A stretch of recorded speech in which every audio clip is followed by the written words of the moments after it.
Welcome to the Law Office of Brian Fagan podcast, where we empower Texas families through knowledge and compassion. Today, we are diving into a topic that, let's be honest, can feel pretty intimidating: contested divorce. If you're out there wondering just how a contested divorce works here in Texas, you've come to the right place. In this explainer, we're going to lay out a step-by-step roadmap to give you a really clear picture of the legal journey that's ahead. You know, this is the number one question we get asked. How does a contested divorce actually work in Texas, and what happens if we just can't agree? It's a question that comes from a place of real uncertainty, and my goal today is to replace all of that uncertainty with some solid, straightforward answers. Okay, so first things first, let's get the big distinction out of the way. An uncontested divorce is where you and your spouse see eye to eye on, well, everything. You control the final outcome. But the minute, and I mean the second, there's a disagreement on even one single thing, it becomes a contested divorce. That's the trigger that moves the whole process into what we call litigation, where a judge, not you, will ultimately be making those final decisions. So, to make this all make sense, we've broken the Texas contested divorce process into 6 main parts. We'll kick things off by talking about what contested really means. Then, we'll walk through the legal steps, zero in on some key moments like that first hearing and the financial discovery, and then we'll wrap up by looking at how these cases finally get resolved. So, what does it really mean for a divorce to be contested? You might both agree you want to get divorced, but if you can't agree on how to divide everything up and handle the kids, your case is contested. It really only takes one point of disagreement to move your case onto this more formal legal track. So what are these sticking points we're talking about? Well, it usually boils down to a few key areas. The big ones are almost always child custody, or what Texas law calls conservatorship, which is just a fancy term for who makes decisions for the kids and when each parent sees them. Then there's child support, dividing up property and debt, and sometimes spousal support. Seriously, when someone asks us, how does a contested divorce work in Texas, the answer almost always begins with a disagreement over one of these things. Now, I know the word litigation can sound scary and chaotic, but it's not. The Texas contested divorce process is actually a very structured journey. It's got clear rules and steps. Think of it like a map that's designed to bring some order to the chaos and guide everyone toward a final resolution. And here it is. Here's the whole map from start to finish.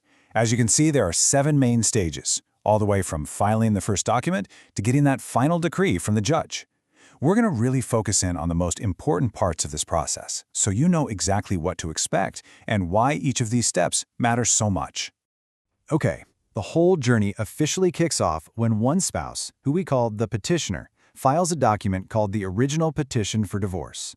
But before you can even do that, you have to meet the state's residency requirements. One of you has to have lived in Texas for at least 6 months and in your specific county for 90 days. After that petition is filed, your spouse, the respondent, has to be formally served with the lawsuit papers, and then they have to file an official answer with the court. This back and forth of documents is what gets the legal ball rolling and starts the clock on some really important deadlines. All right, let's talk about what is, without a doubt, one of the most important early stages in this whole process. Pretty soon after filing, either one of you can ask the court for what's called a temporary orders hearing. A lot of lawyers call this a mini-trial, and trust me, that's for a very good reason.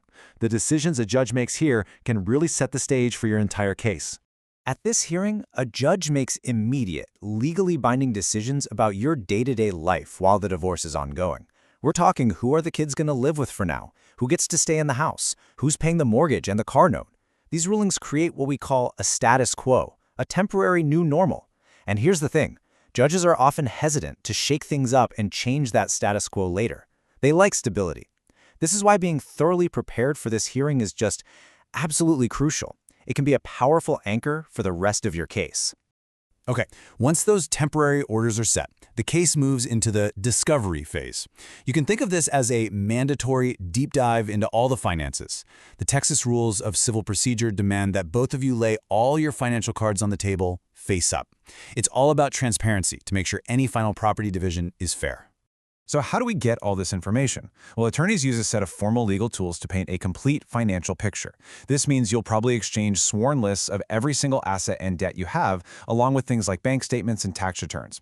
You might also have to answer written questions under oath, hand over specific documents, or even give formal testimony outside of a courtroom in something called a deposition. The whole point is total transparency. And believe me, trying to hide assets can lead to some really serious trouble with the judge. We know this is a ton of information to process. The divorce litigation process in Texas is complex, and having the right information is absolutely key. If you want to go a little deeper on any of this, our website has a bunch of free resources, articles, guides, you name it, that break these topics down even further. But, of course, for advice tailored to your specific situation, the best thing you can do is talk to an attorney. Now, here's a fact that might actually surprise you. Even though we call it a contested case, the legal system is really built to help you avoid going all the way to a final trial.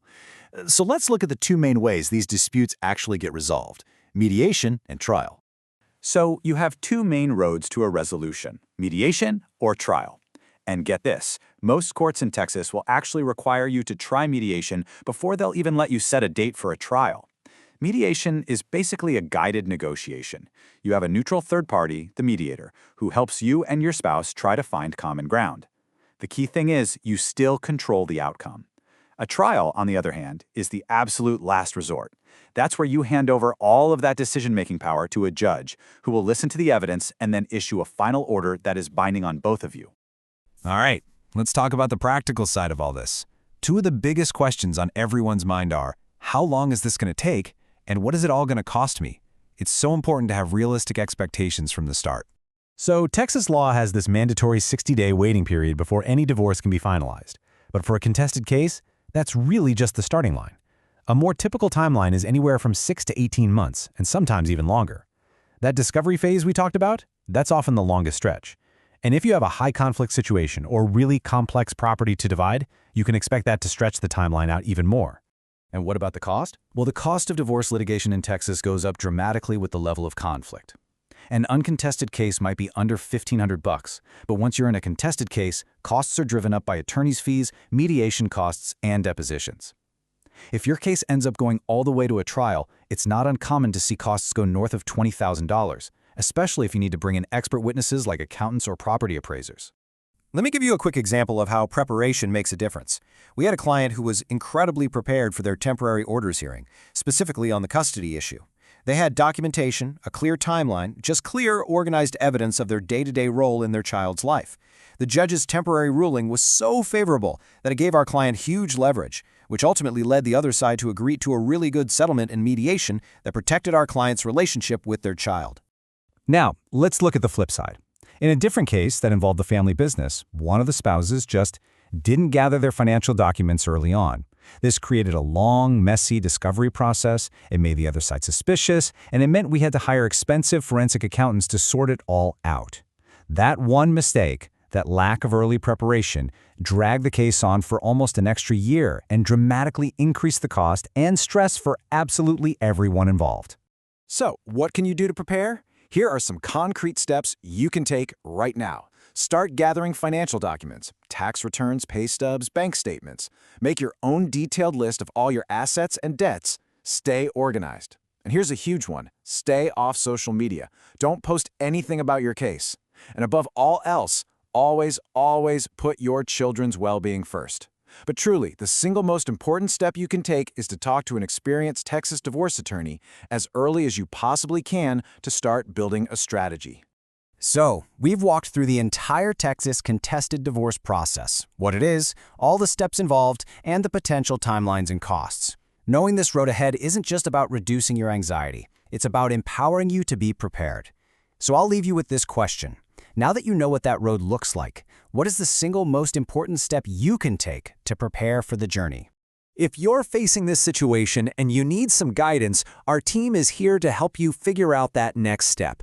Understanding the process is really the foundation for a better outcome. Thanks so much for listening.